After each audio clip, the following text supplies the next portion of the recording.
जय श्री राम। रामचरितमानस के बालकांड सोपान के दोहा नंबर 2 के आगे आज हम फिर पाठ स्टार्ट करते हैं।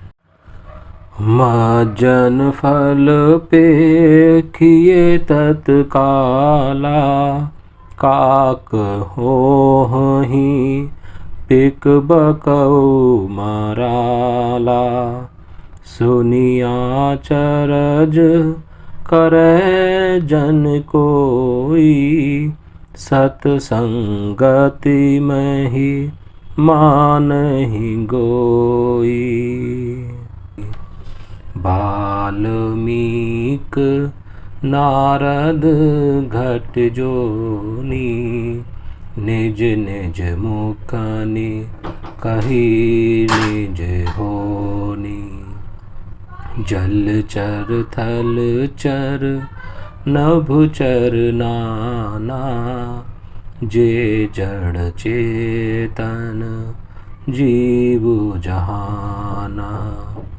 मति कीरति गति भूत भलाई, जब जेहि जतन जहाँ जेहि पाई। सो जानब सत संग प्रभाऊ, लोकहु वेद न आन उपाऊ। बिनु सतसंग विवेक न होई, राम कृपा बिनु सुलभ न सोई। सतसंगत मुद मंगल मूला, सोई फल से थे सब साधन फूला। सठ सुध रही सत संगत पाई, पारस परस कुधात सुहाई।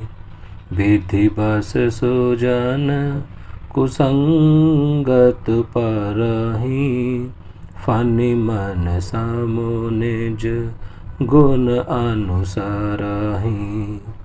वेद्य हरि हर कवि को विद्वानी, कहत साधु में ही मासक जानी। सो मोसन कही जात न कैसे, साक बनिक मनि गुण गण जैसे। बंदौ संत समान चित, हित अनहित नहीं कोई। अंजलिगत शुभ सुमन जिमि, सम सुगंध कर दोई। संत सरल चित जगत हित, जानि सुभाउ सुनेहु। बाल बिनय सुनि करि कृपा, राम चरण रति देहु। बाहुरी बंद खल गन सति भाए, जे बिनु काज दाहिने हुबाए। परहित हानि लाभ जिनके रे, उजरे हर्ष विषाद बसेरे। हरिहर जसुरा केस राहु से, पर आकाज भट सहस बाहु से। जे पर दोष लखहि सहसाखी, परहित घृत जिन के मन माखी। तेज कृसानु रोष महि शेषा, अग अवगुण धन धनी धनेसा। उदय केत सम हित सब ही के, कुंभकर्ण सम सोबतनी के। पर अकाज लगी तन परिहरहि, जिमि हिम ओपल कृषि दल गरहि। बंदौ खल जस शेष सरोषा, सहस बदन बर नई परिदोषा। पुनि प्रणवौ पृथुराज समाना, पर अग सुनई सहस दस काना। बहुरी शक्र सम बिन बऊ तेहि, संतत सुरा नीक हित जेहि। भजन वज्र जेहि सदा पियारा, सहस नयन पर दोष निहारा।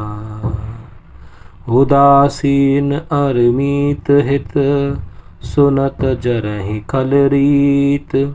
जान पान जुग जोर जन, बिनति करहि सप्रीत। बोलो सियापति राम, जय जय राम। हिंदी में भावार्थ इस प्रकार है। इस तीर्थराज में स्नान का फल तत्काल ऐसा देखने में आता है कि कौवे कोयल बन जाते हैं और बगुले हंस। ये सुनकर कोई आश्चर्य ना करे, क्योंकि सत्संग की महिमा छिपी नहीं है। वाल्मीकि जी, नारद जी और अगस्त जी ने अपने अपने मुखों से अपनी होनी जीवन का वृतांत कही है। जल में रहने वाले, जमीन पर चलने वाले और आकाश में विचरने वाले नाना प्रकार के जड़ चेतन जितने जीव इस जगत में हैं, उनमें से जिसने जिस समय जहाँ कहीं भी जिस किसी यत्न से बुद्धि, कीर्ति, सद्गति, विभूति, ऐश्वर्य और भलाई पाई है, सो सब सत्संग का ही प्रभाव समझना चाहिए। वेदों में और लोक में इनकी प्राप्ति का दूसरा कोई उपाय नहीं है। सत्संग के बिना विवेक नहीं होता और श्री राम जी की कृपा के बिना वह सत्संग सहज में मिलता नहीं। सत्संगति आनंद और कल्याण की जड़ है। सत्संग की सिद्धि प्राप्ति ही फल है और सब साधन तो फूल हैं। दुष्ट भी सत्संगति पाकर सुधर जाते हैं। जैसे पारस के स्पर्श से लोहा सुहावना हो जाता है, अर्थात सुंदर सोना बन जाता है। किंतु दैवयोग से यदि कभी सज्जन कुसंगति में पड़ जाते हैं, तो वे वहाँ भी सांप की मड़ी के समान अपने गुणों का ही अनुसरण करते हैं। अर्थात जिस प्रकार सांप का सत्संग पाकर भी मड़ी उसके विषय को ग्रहण नहीं करती तथा अपने सहज गुण प्रकाश को नहीं छोड़ती, उसी प्रकार साधु पुरुष दुष्टों के संग में रहकर भी दूसरों को प्रकाश ही देते हैं। दुष्टों का उन पर कोई प्रभाव नहीं पड़ता। ब्रह्मा, विष्णु, शिव, कवि और पंडितों की वाणी भी संत महिमा का वर्णन करने में सकुचाती है। वह मुझसे किस प्रकार नहीं कही जाती। जैसे साग तरकारी बेचने वाले से मड़ियों के गुण समूह नहीं कहे जा सकते। मैं संतों को प्रणाम करता हूँ जिनके चित्त में समता है, जिनका ना कोई मित्र है और ना कोई शत्रु। जैसे अंजलि में रखे हुए सुंदर फूल, जिस हाथ ने फूलों को तोड़ा और जिसने उनको रखा, उन दोनों ही हाथों को समान रूप से सुगंधित करते हैं, वैसे ही संत शत्रु और मित्र दोनों का ही समान रूप से कल्याण करते हैं। संत सरल हृदय और जगत के हितकारी होते हैं। उनके ऐसे स्वभाव और स्नेह को जानकर मैं विनय करता हूँ। मेरी इस बाल विनय को सुनकर कृपा करके श्री राम जी के चरणों में मुझे प्रीति दें। अब मैं सच्चे भाव से दुष्टों को प्रणाम करता हूँ, जो बिना ही प्रयोजन अपना हित करने वाले के भी प्रतिकूल आचरण करते हैं।